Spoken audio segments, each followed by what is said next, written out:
This is Voice of Mira. This is Voice of Mira. Welcome to the first episode of a collection of culture shocks, a Nigerian and West African perspective.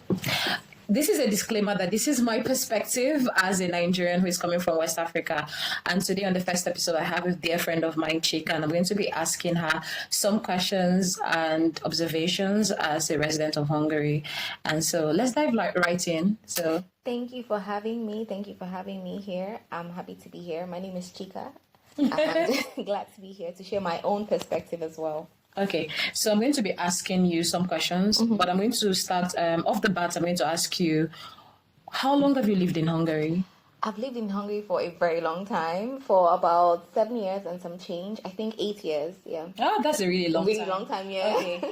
So what was your first culture shock arriving from the airport and living in Hungary? It was the weather. The first thing that hit me was the weather difference, because coming from the tropics, it was so different because I came right in the middle of winter, so the cold just hit me. Of course, I came with a jacket, but obviously not prepared enough. So I think the first culture shock was like, okay, this place feels different, literally, from my country. Yeah. Okay. Also, I just wanted to ask, were you surprised that people, the indigenous people of Hungary, Hungarians and other Europeans you encountered did not need to wear jackets or stickers? Although they literally did not act like they were as cold as we Africans were. It was. I was like, how are you surviving? Because like this is literally, for me, it was like walking in almost like a fridge.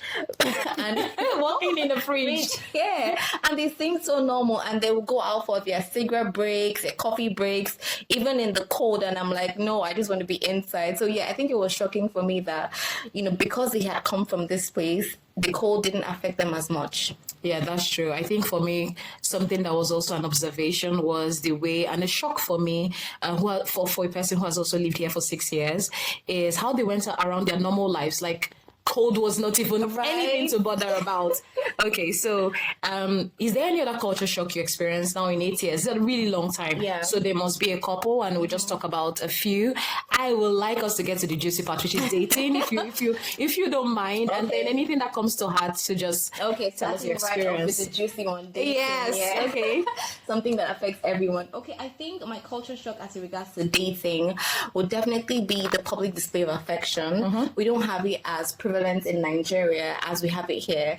And the good thing or the beautiful thing about it here is that it's not just in the young people, even in the old couples, you see them walking around holding hands, just displaying their affection publicly. So it was a culture shock for me, because back home those are kind of things you do just indoors, and not outside. And even if you see it outside, the little amounts you see outside, you see it in young people. I mean, I wasn't used to seeing my parents, older people hugging, displaying Taking their a peck or something. outside in public. So it was quite a bit of a shock. At first, I was like, I wanted to, look away, but then I saw that everyone was acting normal, and I was like, okay, I guess this is how it is here. So yeah. So from your perspective, you see it as something positive. Yeah, definitely. I see it as something positive, because, I mean, what is the world without love? And it's beautiful to come out, and you might have had a bad day, and then you just see this beautiful display of love. So I think it rubbed off on me in a positive light and not in a negative light. Okay, so let's get to some of the culture shocks that might have rubbed off on you a bit negatively, because I think the world is a dual space. Things are positive, things are negative. You've talked about public display of affection being something very positive for you. But is there any negative culture shock you've had and you're like, okay, this is different? Yeah. I think for me, it would be the cuisine, which is not negative in the sense that it is a bad thing. It's just my own reception of that thing. Okay. It would be the food, yes. Because coming from Nigeria, I'm used to spicy cuisine, hot cuisine. And then coming here, they do have their own range of spice, but it's not as hot as it is in Nigeria. So I think that was another shock that I wished was different. Yeah, because it would be nice to, integrate properly by accepting their food the way it is. But even when I eat some of their cuisines, I have to add a bit of spice, a bit of pepper, just to make it more enjoyable for me. So I think, the cuisine was one thing that Yeah, it's the cuisine for most of us. Even I myself, for some time, I was tempted to move around with pepper, which was very strange. Yeah, I heard of a story of a guy that would go around with his hot sauce jar just to, squirt a little on his food. So yeah, I did that. Okay, so moving on to another culture shock. Do you have any that stands out that? I think it would just be the way they preserve their culture and the way the people, remember and reverence, their heroes past and the people that went ahead of them. I think that's a beautiful thing. And that rubs up on how they maintain even their buildings. You come to Budapest and you can immediately see, and it's the capital, and you can immediately see the culture. You can see the way they preserve their heritage. I think that's one of the beautiful things that I really, really admire about Budapest. Okay. For me, my observation on that point would be that in Nigeria, European things are like aspirational, so that we want to pull down old buildings and build skyscrapers somewhere in Lagos, and because of that we're losing the texture and some Africanness in some sense. But I think it has also paved way for the speed at which it's becoming a metropolis. And so that goes to my next question. Just in your observation, do you think that the preservation of culture has in any way affected the city becoming the growth? Not to compare, but let's say when you go to some other countries in Europe, like Germany, that's a typical representation of where you don't see. And so for you say it's positive, but I'm just asking you, do you think that their preservation of their culture and architecture has hindered? I don't think so, because in terms of manufacturing, which speaks to economic growth, I think they're also doing well. They assemble a lot of things for companies. So I don't think that the preservation of their culture has hindered their growth or their competitiveness with other European countries. If you look at Japan as well, they have preserved their culture to a very high extent, and they're also very, very high up there economically. So I don't think it has hindered their growth. I think if for one thing, it has also added to the economy, because then it has invited a lot of tourists, because people in those more developed African European countries are not used to seeing such historic buildings, or maybe they are, but not in the degree that it is prevalent in Budapest. So I think it's a beautiful thing. Okay, then I have a question for you.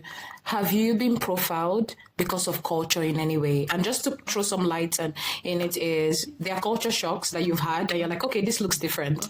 Have you, in your workspace, in the trams, metro, just interaction with Hungarians, and you exhibited something that is very cultural to you? It could be dress sense, it could be, sometimes Sundays, first Sundays, we have to throw in cultural attires. A lot of colors. And lots of colors, and people are staring at you. Sometimes good compliments, but have you had any negative reaction from Hungarians because you were doing something culturally specific to you? I wouldn't say I have had a negative experience personally, but I know of people that have had a negative experience.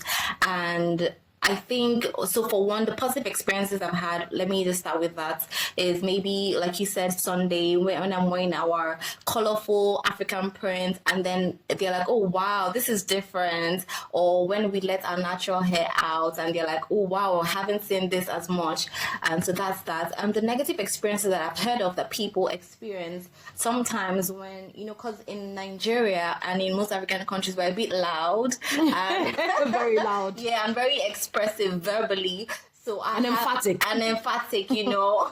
even for the most unserious things. So I've heard of experiences where Nigerians were being Nigerian and it wasn't received positively because of the loudness. And so I think that's one negative experience I know that I've heard of. It's not in Nigeria, it wouldn't be a bad thing, but because the culture here is more conservative and quiet than the normal African would be, so I think that maybe had rubbed off on them, Hungarians, negatively, and maybe there might have been like a negative reaction as opposed to what we're used to in Nigeria. Okay, so my last question before we wrap up is, have you been culturally influenced by Hungary in any way? I'll give you an example. Sometimes, because you talked about them being conservative, has it affected you? Because Nigerians tend to be flamboyant and luxurious and maybe not necessarily spendthrift all the time. Has living in Hungary, the culture of preservation, the culture of conservatism affected you in any way? And I want you to answer two questions at the same time because we're running out of time. As well is, do you think that Hungarians have received you properly in their space. And this doesn't have to do with racism exactly, but do you think this is an environment that has culturally allowed you to be yourself? So the first question, I think that, let me start with the last one. I think that, yes, Hungary has allowed me to be myself. It hasn't restricted me in any way. I haven't felt restricted to be a different person or to act differently. I'm able to get things that I want from the cuisine that I want to eat. And so I don't think it has hindered me from being who I want to be. I could say business-wise, I'm not able to engage in business as I would have in Nigeria, but that's just because of the market and Language barrier as well. The main thing as well, language and just the kind of service and product I would like to offer. So I don't think it has anything to do with the way Hungary sets up. Is just, I think, my preference in business. And the first question, I think it has rubbed off on me, actually. I think I'm now a bit more conservative than I used to be. Sometimes when I see, obviously when I'm not part of the African group and I see them being loud or just laughing, I'm like, why so loud? You know? And then going back to Nigeria as well, after a long time, it was just a culture shock. It was like, why is there so much Reverse noise? culture shock, actually. It was a reverse culture shock. They were horning, and in Budapest, the horning is very controlled, almost zero horning. Yeah.